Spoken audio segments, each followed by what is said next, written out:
So Juju came to our rescue. Hey? Juju. Morning, Tsepo. How are you? Let's talk manifest. What greet late. What do you mean Juju came to the rescue? I thought it was Steenhuisen. We're on budget 3.0 now. South Africa, it's a movie, eh? It's a nice movie. Sometimes it's Comedy Central. But I like this movie, man. Yeah, no, it's playing out nicely now. Things happen in this country, eh? Really, they are happening. Now we can greet each other. How are you, Toby?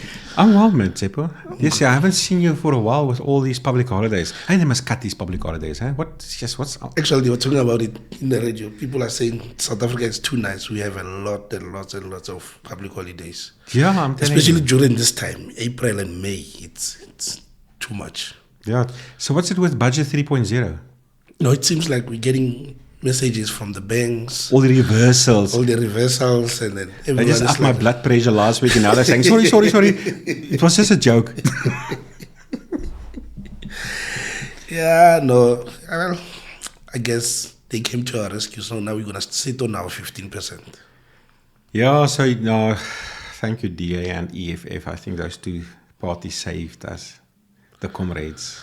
Yeah, they did. Hey? They did. And then, I think there's also still another suggestion that, you know what, there's too many people in the cabinet. They must cut off a lot of deputy ministers. Hey, you want Ramaphosa to throw a Trump? Not really to throw a Trump. It's Juju who was suggesting that. They must cut off a lot of, because some departments, they believe that they don't need deputy ministers on those departments. Oh man, as long as we're performing, eh? I mean, whether it's a small cabinet or a large cabinet, we must just perform. I guess it is what it anyway, is. Anyway, how are you up with? How are you keeping? I was at the CCMA Friday. Yeah? Dealing with a union, some of our comrade friends. Oh, that's the same union we're going to be talking about today. Yeah. Yeah, so I went there without any paperwork, nothing.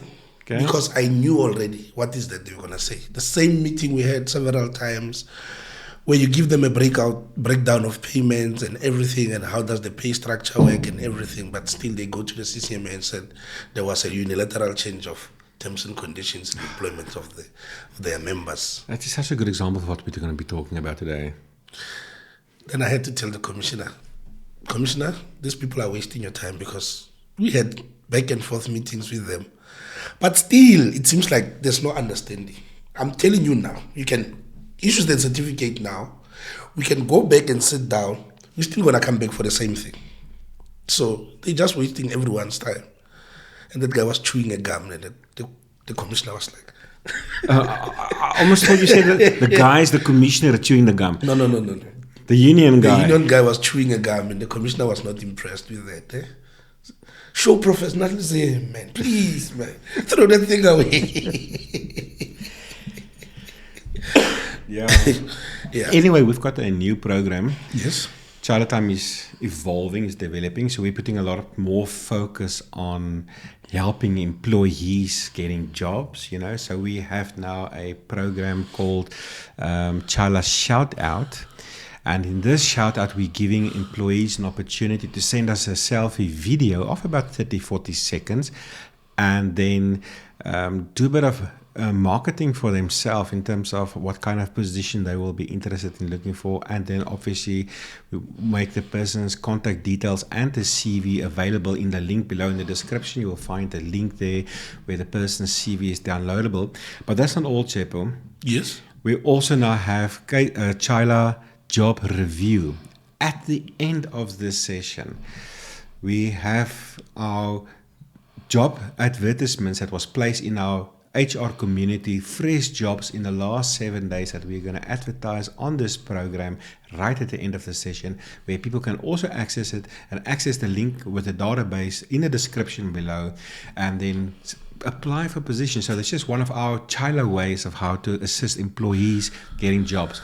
So it will be, employers will have access to the CVs.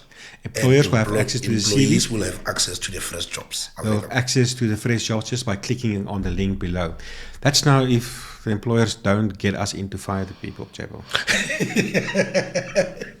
Yeah, but that's a great initiative, eh? Yeah, we try to make a difference. So who's our first shout out, Tsepo? we're sending a shout out to Kidiemetse Palesa Madiba, who is the client relationship manager. She's got a lot of experience and she's been working long for Discovery Health, and she's currently studying her degree in human resource management.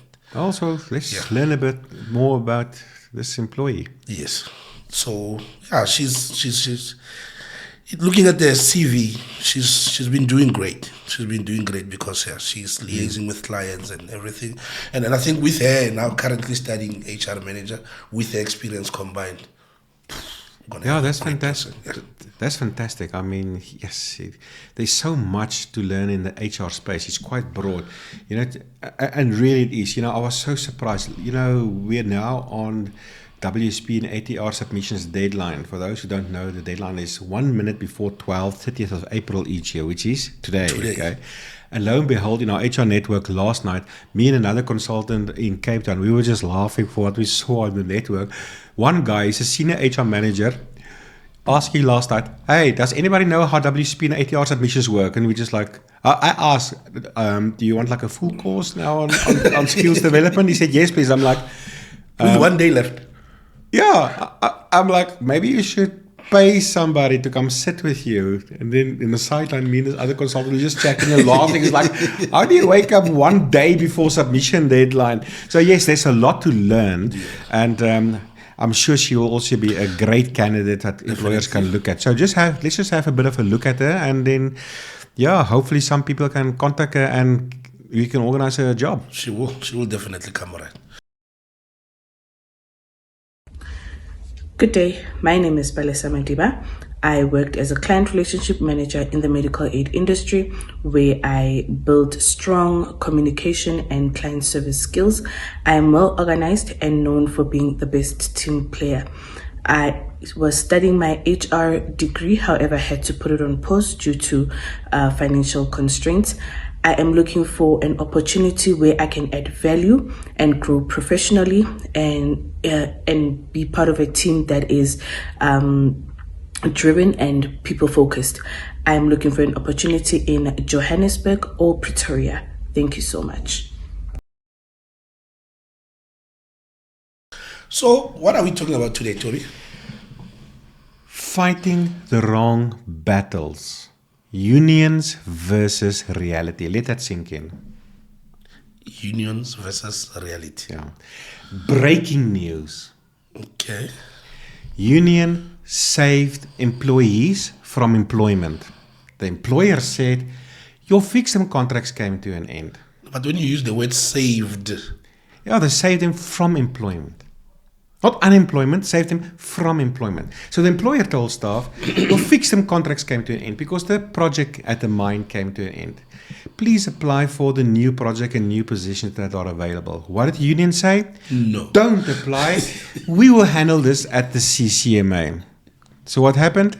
15 unemployed people. So what now? What's the way? So Tsepo, was this a win or epic backfire? It's a backfire because people lost their jobs. They could have applied, and who knows how many of them could have. So unions are fighting the wrong, not always, sometimes, especially with the one I'm referring to is the one that you were at the CCMA. When did you say Monday? No, Friday. You were at Friday at the CCMA. That's one union we're talking about, where unions often fight for their own interests and not that of their members and give bad advice. So what happened in this case? So we get into details. Let's just, before, we are going union bashing. We are doing union bashing a bit today. I think there's scope for that also. We're going to be safe in the corridors of the CCMA and we tell all the do's and the don'ts and all the illegal stuff we talk about on this platform. Is that not true? But before I do the union bashing, okay, I don't think anybody can deny the contribution unions had made to the employment landscape over many decades. So let's not create the incorrect context or understanding here either. I mean, our benefits we receive or have, like annual leave and paid sick leave and maternity leave and overtime pay and public holiday pay, all that is thanks to the trade union movement over many decades negotiating and collectively bargaining with employers. So thank you for the unions for that. But what employees often don't understand is that unions also have its own interest. Nothing wrong with that. But my concern is that employees sometimes and often they merge themselves so into the union, especially on the political side of things. Yes. Unfortunately, there's a lot of politics around this too. The reality of the matter is, Tsepo, is that unions, like any other organization and company, must get customers. It's a business. It is a business to some extent, okay? And in their perspective, it's gaining new members. So I understand that you have to play the political game. It is like that too. And if I was a unionist, I would have probably done the same thing. But the problem is this, me sitting on the other side now, I'm like, the employees don't understand this, that a union also has its own interests. And often, unions are fighting for their own interests, and employees do not have the discernment to distinguish between when is the union fighting for their interests and when are the unions fighting for their own interests. Okay, so in this case, there's two cases I want to talk about. The one relates to your union that you're involved with, and the other one is one I'm involved with. So the one I'm involved with, there's this mine, and the staff are employed on a fixed-term contract on a yearly basis, okay? And because, this company is a subcontractor to the mine, and they have to tender every year for projects. So naturally, at the end of the term, the project expires. And whatever the new project entails, there will be new positions available, and every year then the staff must apply for the positions that are available. And guess what? The union said, no, don't apply. We'll go and handle this at the CCMA. Today, 15 people are unemployed because they refuse to have applied for the positions.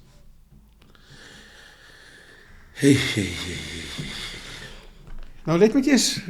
So what happened now? Did other external people apply for the jobs and get the jobs? You see, the thing is, in a new scope, the client the new project requires about 5 less staff than it was currently employed by the subcontractor. So I suppose they would have cut about 5 people, okay? But now, 15 people lost their jobs because they refuse to apply, because they're playing politics here. They're trying to be difficult. But now this is where the employees are not applying because of the advice of the union. Obviously, the union wants to show some strength, and it's a bit of a power struggle, whatever the case may be. And then I'm like, but hold on, okay, why? A normal, reasonable man will say, apply. If you don't get a job, still go to the CCMA.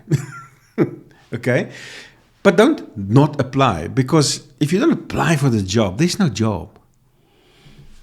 Hey?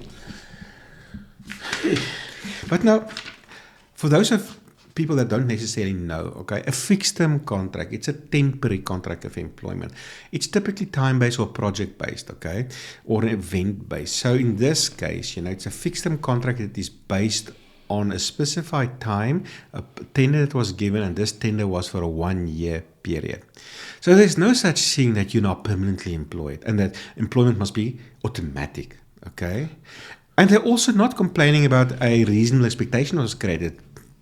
And the commission also, we're busy with the case, and the commission was also like, okay. But anyway, the fact of the matter is they thought that they must just automatically get the new jobs. They may not even necessarily qualify for the new jobs. But okay, so a fixed-term contract typically must be motivated. And I've got here section 198B. That's B for Benin. Eh? So before you read this, sorry. Someone misinterpreted the law. Tsepo, there's no misinterpretation of the law. This is a union playing politics and trying to be difficult. I've had it before, okay? Where you have a union coming on board, and they like putting the finger in the nose of management because we will show management. Yes. We will show management, and then viva, employees join. Woo, this union is great. Huh? This is what this is. There's no misinterpretation of law. Now they gambled with people's livelihoods. Yeah. And the staff are the victims. Anyway, you can read. Yeah, so just to give some context as to what a fixed term contract is. Now, I know Section 188B, among others, are applicable to those earning below the earnings threshold, but the guiding principles are the same. Okay, so a fixed term contract is when a contract is temporary. The underlying nature of the job is temporary. It's not like an indefinite or permanent contract where the underlying nature of the job is permanent. So, Section 188B, subsection 4 gives some pointers here as to when to fix a term, okay? So A, when the person is replacing another employee who is temporarily absent from work, like a lady going on maternity leave or something like that, or the person is employed on account of a temporary increase in the volume of work, which is not expected to endure beyond 12 months. Think farm workers here. C, the person is a student or a recent graduate who is employed for the purpose of being trained or gaining work experience in order to enter a job or profession. D, the person is employed to work exclusively on a specified project that has a limited or defined duration, like in my client's case now. E, here's a nice one. The person is a non-citizen, think Zimbabwean, okay, who has been granted the work permit for a defined period. So you don't give your foreigner on a work permit a permanent contract. You give him a fixed term contract that is valid as long as his papers are valid, okay? F, the person is employed to perform seasonal work. G, the person is employed for the purpose of an official public work scheme or similar public job creation scheme. H, is employed in a position which is funded by an external source for a limited period. Or I, has reached a normal or agreed retirement age applicable in the employer's business. That's why a company will give a fixed term contract typically, okay? So this is what happened in this place too. So the employees, the union should have told him, listen, sunshine, you are employed in a fixed term contract based on this tender. Every year there's a tender. Okay, you reapply for the positions. If you don't get it and we feel it's unreasonable, then go to the CCMA. But no, unions always want to show the strength. We will show. Sorry. You know where I last saw this? Wasn't it PV Botha? For volk en vir vaderland. Unions are the same. We will show management. Who are they? Yeah, that is really what is happening with the unions. So. But now the case is still going on in the CCMA. The case is still going on. But I'm just saying it's been months now. It's almost been a year now. The people are out of jobs. So the company had to get external candidates to fill those positions. And the second one? The second one is your friends, your comrades. So, besides the issue you had now, the same issue we had, well, this case took like a whole year and it just died out, okay? The company, they were wrong. They deducted money from the staff's salaries for uniforms. Okay. It costs about 300 Rand a year. So there's like a 300 Rand deduction per year for uniforms. Now, this is a fairly new union. Now, obviously, what do they want to do? They want to show for walking for fatherland. Okay? Because they must get new customers now, you see, which are new members. Okay, so then they filed a dispute to the CCMA, Section 73 a dispute. The company owes them the deductions it made. That's not besides the fact that this is actually a Section 34 in the Basic Conditions of Employment Act dispute, which, by the way, must go to the Labour Court. Okay, so the CCMA don't have jurisdiction to entertain this dispute. Okay, but now you have this stupidity here. Okay, so now I'm like, okay, they're filing at the wrong forum, they're fighting the wrong dispute. But while investigations went on, now this company, their payroll is manual. Payroll lady is not really a qualified payroll expert. Okay, so then they investigated for the whole year, and you know what they realized, Chaple? They've been overpaying them. They've been overpaying the staff. Each one of them for the entire 12-month period was overpaid between 5,000 and 8,000 Rand. So naturally, if you scratch here, they want to scratch there now, you see. So now the company wants their money back. And what does the union say? They're not here for that. They're not here for that. They're here for the uniform deductions. I love that part. Where they say, you know what? We are not here for that. We are focusing on the. Then I'm like, let's talk. Let's sit down and talk. And they pack their stuff up and left. You know, the scariest part, Chaile, is Section 34 of the Basic Conditions of Employment Act allows for deductions to be made for payroll errors. And when you tell them that unions like hard ass, they don't listen. But you know what? Okay, I get the fact that the union must show strength, viva, and whatever the case may be. But now the members are suffering because now the company wants all they are more than willing to give them the 300 Rand back. But they want the 8,000 Rand back too. But they're ignoring that now. They went on and say now people are being paid wrong. They filed the same dispute twice. Both came to nothing. Yeah, absolutely nothing. But you know what happened now? In terms of the recognition agreement, there's a clause in there where they agreed if the union ever falls below 30% membership, they forfeit all their organizational rights. You know, the members now, they were dropping out like flies. Yeah, I just saw resignation. I think they're standing on 20% or something like that at the moment. We already gave them notice. So everything is coming to nothing. Even the union shot themselves in the foot. So I want to ask you, Chaile, is this a win or an epic backfire?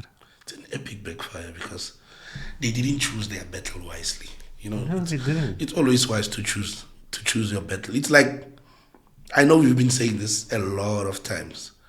It's like when you go to the CCMA and then someone agrees to taking a settlement of 1 month. Then you talk to the employer and say, let's settle this matter and then get over and done with. And the employer says, no, I'm not going to pay for this. I'm not going to give a cent. Then late, after 3 months or so, things doesn't go exactly according. Then the ruling, the award comes and say the person must be paid 6 months or 3 months or something. You see now, of which it's something that could have resolved and paid. Yeah. So. But it's true what you're saying, you know, and it cuts both ways, to employees, unions, and employers. You know, at the end of the day, the best way is, honestly, if there are issues, to sit around the table and look at all the issues and solve it, you know. And if the employer is wrong, like in this case, the employer said, you know what, we actually didn't know it was wrong, okay? And they said, you know, can't we just wait for the new financial year, okay? Then we will stop this practice. We will pay out of our own. And then we will forgive the 8,000 Rand overpayment. You know, all the company was asking for them not to refund the 300 Rand. As from the new financial year, okay, that they will stop this practice. They will pay for uniforms. But if the union agrees, then there will be no deductions for the 8,000 Rand that the staff per person owes them. And the union just said, no. Come on, you know. Staff must also wake up. They must take responsibility also for themselves. If they belong to a union, they take responsibility. Because there is a fiduciary duty. Yeah. I wanted to read here in Section 213 of the Labour Relations Act. Maybe I must read this quickly. I think this is important. Where is that section? It's just somewhere. It's in this green book here. But sometimes they just go with the masses. You see, people say, let's do this, and then they go. Some of them, they just joining without understanding what is happening. One of the definitions here of an employee, any person who in any manner assists in carrying on or conducting the business of an employer. Okay, I don't see union here. So this is where the unions are laughing. No? Laughing at you as the member. Why? Because the definition of the employee, which means the person that's protected in this Labour Relations Act is the employee. Okay, so when the union tell you don't apply, the union's one laughing when you don't get the job. And when you lose at the CCMA. You have an employee has a fiduciary duty, a duty of goodwill towards your employer to listen to what they tell you. Okay? I'm defending my comrades here. Some of them, they don't know. The unions don't know. No. Employees. They just go with the masses. But that's why we have Chaile Time, Chaile. We're telling them, yes, join the union. They are great. They are. But just keep in mind. The problem is not joining. They putting all their faith and don't put all your trust faith and everything. You must still listen with discernment. Because at the end of the day, the relationship is between the employer and the employee, not the employer and the union. My friend is a shop steward, and I trust my friend because his cousin's older brother's younger sister is part of that union's organization. And then you lose your job. You see, so I trust my friend, and my friend says we must join the union, and then we must rely 100%. If I come wearing wrong uniform at work, and then I get reprimanded. I don't know how to listen. I go to the union. Each and everything that I'm doing wrong, I go to the union. So I don't know how to listen, you see now. 100% relying on that. But people, and then we know that people don't know how. People are lazy. Information, they don't want to get information. You hear something, you live by the thing that you hear without even verifying the information. Fact checking, you see. Anyway, Tipo, that's for this week. Okay, thank you very much. See you next week. So, see you soon. Yeah, so if people want to learn, they need to learn to, take advice from their union members or from the unions with a pinch of salt, eh? That's food for thought. That's food for thought. This was a union bashing session. Okay, thank you very much. Okay, Toby. see you next week. Thank you. Bye. Good morning, everyone. Let's have a look at some of the vacancies posted nationwide on our Harmony Peoples Network this week. First up, we have an opening for a Director of Human Resources Management at the Middelburg Municipality. Also, at Middelburg Municipality, we have an opening for a Director of Property Valuations. AWS Global Freight seeks a Marketing and Communications Specialist in Johannesburg. An ISP F&O company in Cape Town is looking for a sales consultant, and Rivers Labor Consultants in Howick is looking for a HRIR consultant to join their team. For the full information of the mentioned positions, how to apply, as well as more available positions, find the vacancy link in the description. You will also find a link to a useful video on how to compose a winning CV and have a successful interview. Tune in again next week for more Harmony vacancies.